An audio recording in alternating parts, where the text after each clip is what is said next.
Hey, I'm Spence for energeticcity.ca, and this is the Community Roundup, which is sponsored by Brad's Furniture and Appliances. And right now, I'm with my buddy Alyn Stobbe with the Fort St. John Fire Department, which is why we're sitting on a fire truck, which I've never actually done before, which is weird because I've been here a handful of times. It's the first time for everything. I don't even have to stand up right now. It's fantastic. But I'm here with Alyn because we're going to talk a bit about how, the last year went for you. But right now, let's launch into the important stuff.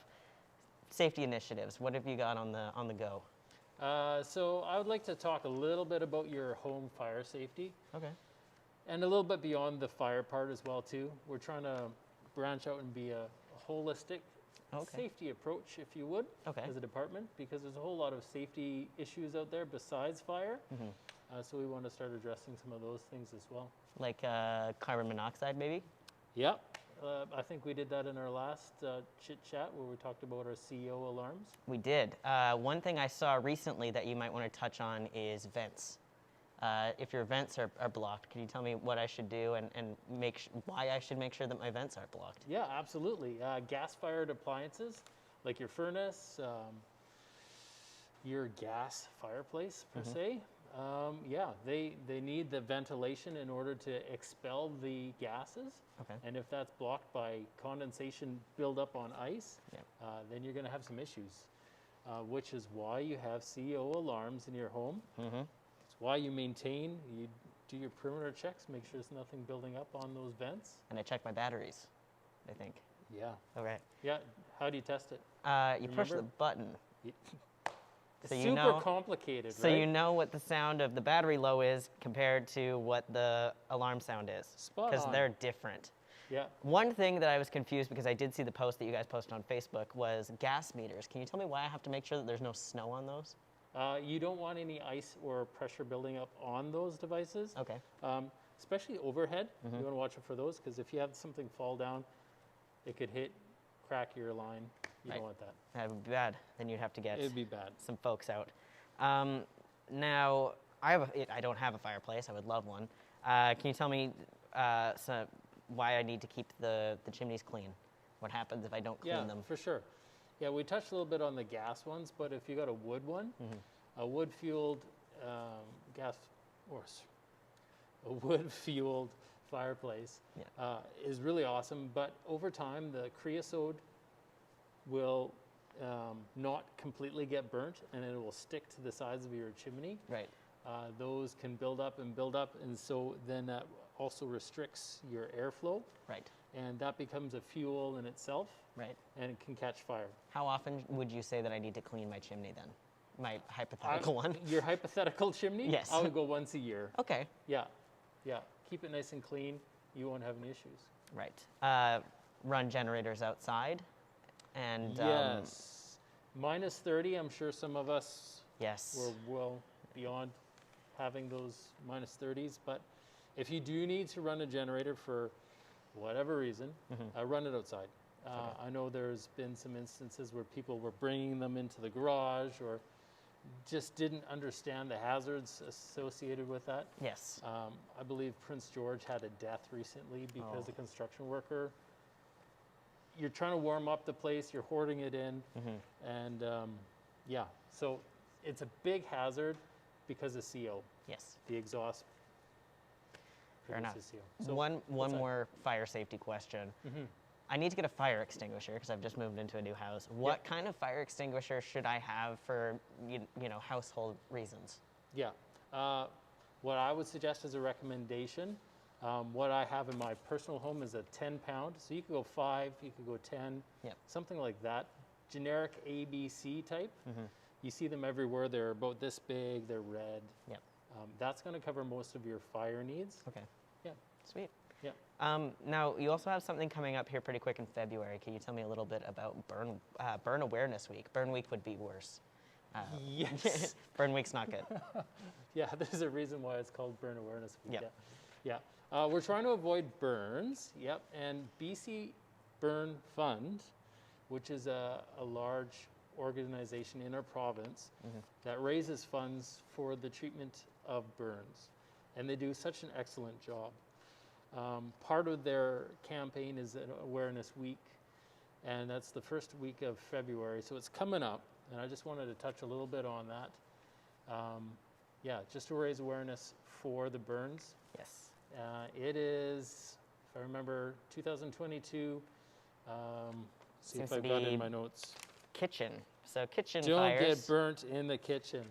Now, when I think about kitchen fires, I usually think about grease fires, which brings me back to my foods class, where I was told that you don't put water on a grease fire. It's not good. There's also a Mythbusters episode about it. You should check it out. Yeah, it's bad. It's not good.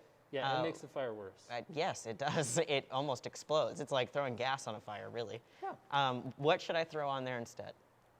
You know what's super handy? So it's prevention. Yes. So you got to pre-think things. So don't. When I'm starting to cook, if I have a lid beside me, things are going south, I just grab that lid, carefully put it on the said object, turn off my stove, Bob's my uncle. Nice.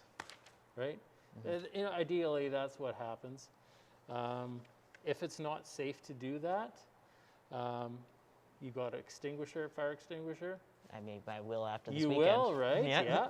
The ABC kind, right? Yes. The B part is for the grease. So then you're set. You could just give it a quick little dusting off.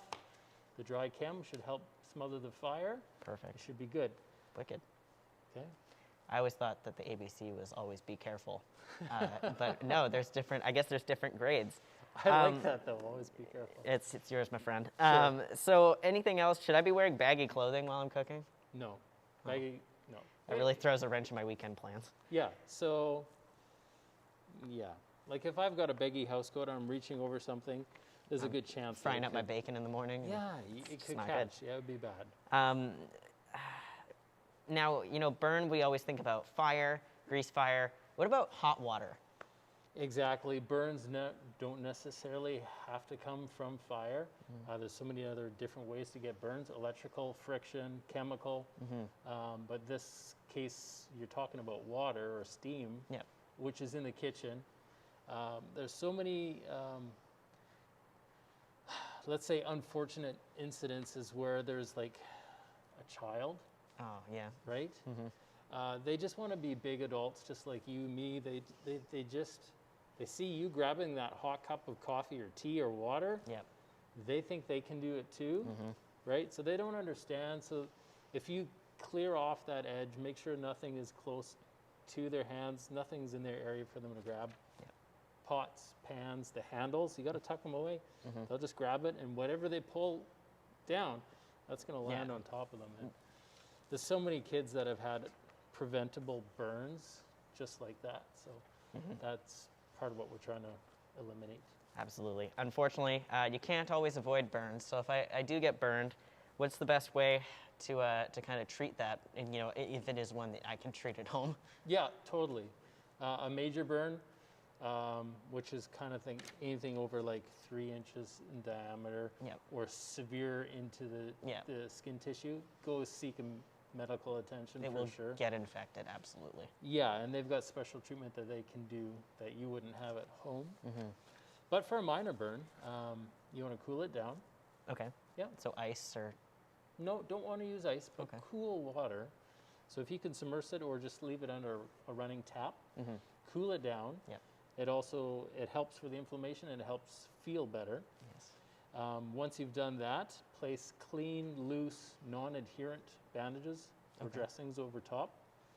So like, you definitely want the non-adherent because I've learned that one. That one was rough. I burned my hand on a fire poker when I was a kid, and unfortunately, the person that was watching me threw polysporin on it, which is basically like olive oil at that point, and then put an adherent bandage on it, and it was not a good time. It's nothing like ripping the wound off twice. Yeah, absolutely. It was worse than getting burned, to be honest with you. Yeah.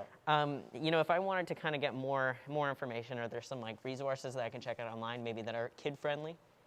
Yeah, absolutely. So if you're just generically wanting to know about these issues and more fire related, I would check out NFPA, which stands for National Fire Protection Association. Okay. NFPA.org, and then they got a kid version, so Sparky.org. And that's Sparky the fire dog. He's a great chap, good friend. Wicked. Yeah, and then also check out City of Fort St. John Fire Department Facebook page. We're trying to always put up different posts make sure that we're staying relevant, staying current. Absolutely. Yeah. Yeah, you've got some pretty good posts up on there. So, make sure that you don't burn yourself. Please don't burn yourself. Then Alyn has to drag himself out of bed, and he doesn't want to do that. But you make sure that you check those out if you want more information. But I'm going to kind of shift gears right now. How did 2021 go for you guys? It's pretty good. Yeah. We're pretty happy with it. Maybe I'll start off with engine 1, old engine 1. Yes, let's talk about old engine 1. Right? I ask you every time I come here. Yeah, exactly. So that's been pretty exciting for the charitable. The city pretty much gave us old engine 1. It was their property. And it's been kind of working, mechanically restored. Yes, EM it's at Climax, right? Yeah. Right. Yeah, Climax detailing right now. They're working on it, getting it all shined up. EM3, I think it's mulching. They did a lot of the mechanical restorative work, so it actually drives. Wow. Yeah. Cool. So it's going to be really cool. You'll see it in the parades, and I'm excited. it'll be out and about. That's fantastic. Do you have any idea when it'll be out and about, or do I have to continue to wait? Yeah, with bated it'll be breath? an ongoing carrot. We're just gonna Absolutely. put that on. I'll just keep showing up and keep asking you about it. That's exciting though. How does that feel? That's a huge project. It is going to be really cool. We're excited about it. It'll be a thing of beauty. It already is. I saw a picture of it being shined up. It's shiny and nice. So, Fire Engine 1, getting that restored is obviously a win for you guys. Were there any other pretty big successes for you this year? I think we're just community engagement. We're really excited about that. Just how the community they're always supportive of us. We do appreciate that. We've been noticing more and more community engagement as we're trying to get out. Yep. We're trying to promote our public education messages and how to be safe. Yes. Just in general. So that's been really good. I think that's a huge win for us. Absolutely. Yeah. How about, something you guys have kind of struggled with in the past year? A struggle. COVID's probably been the hardest thing for Everyone's us. answer this year is COVID. Yeah, not gonna lie. Yeah. We wish it weren't here, but we're like everybody. We're just trying to deal with it. Put a smile on our face and keep on trucking. Absolutely. We're in front of a fire truck. Yeah, living your best life. That's always admirable. Yeah. What's something that you hope to improve coming into 2022? Well, if we can increase our communication through instances like this. Where I show up and get to sit on a fire truck? Yeah, exactly. I can help you with that. Yeah. We want to try and engage different people groups. There's so many diversities that we have here in Fort St. John. We are growing and we are changing in our city structure and ergonomics and economics and all sorts of other words. But we are changing, and so we're trying to adapt and grow with the city and its population base. So yeah, we're really looking to do some good engagement that way. All right. One question that I'm going to put you on the spot for was, of all the times, because I think that you've been out in the community quite a bit at events and stuff, what was your favorite event this year that you guys got to take part of? That is on the spot. Sorry. It's okay. I've got 3 kids that have kind of grown up and they're a little bit older. But I'm a big kid at heart too, so I always enjoy the community engagements where we get actually interactions with the families. Okay. And you get kids coming up and they just ask silly questions. There's no filters. And Nope. Those are always probably the most memorable. Those are pretty great. Yeah. I imagine you always get greeted with childlike wonder whenever you see one of these big trucks rolling out. The big trucks, yeah. Yep. I wish I could drive around with one of these, but yeah, it doesn't work to have $1 million fire truck at your disposal to you can't drive around the city. You can't just go through the McDonald's drive-through in one of these? No. Oh. No. Well, what's the point then? Is there anything else you kind of want to add today? I just want to see. No, I think we did pretty much cover most things. For snow and ice, maybe just a quick touch on that. Yes. We did kind of glaze over that one a little bit, but make sure your exits are really clear. Make sure your windows are opening. Yep. If that's an alternate exit for you, make sure that is working. Your doors are free. You don't want to be slipping or tripping on your way out of your house too, so keep your yard access nice and clear. We don't want your uncle coming to visit you and hurting a hip or something like that, right? So we want to care for everybody. And close your doors when you sleep at night. Yes. Right? Close your bedroom door. Yeah, absolutely. The less airflow, the better. Yeah. When it comes to fires. Yes. Generally, no. But fires, yes. Yeah. I think that's it.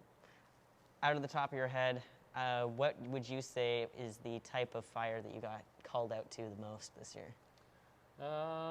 Probably, I'm gonna say it's probably a tie between kitchen-related fires and smoking materials. Gotcha. Those are usually our top two here. Okay. And preventable for the majority. So if Absolutely. we could, put your butts outside, and don't wear loose clothing when cooking bacon. It's bad. Yeah, it's bad. Yeah. Yeah, and it's hard to put your butts out when it's minus 30, but you still got to do it. You still got to put the butts out. Yeah. All right. Well, thank you so much, Alyn, for letting me come hang out with you today. It's always a good time. Yeah. Stay tuned for some posts in February talking more about burn awareness and prevention. It is the most important. Try not to get burned in the meantime. Again, thank you to Alyn for joining me. Yeah, this has been the Community Roundup, sponsored by Brad's Furniture and Appliances, and I'm Spencer for energeticcity.ca.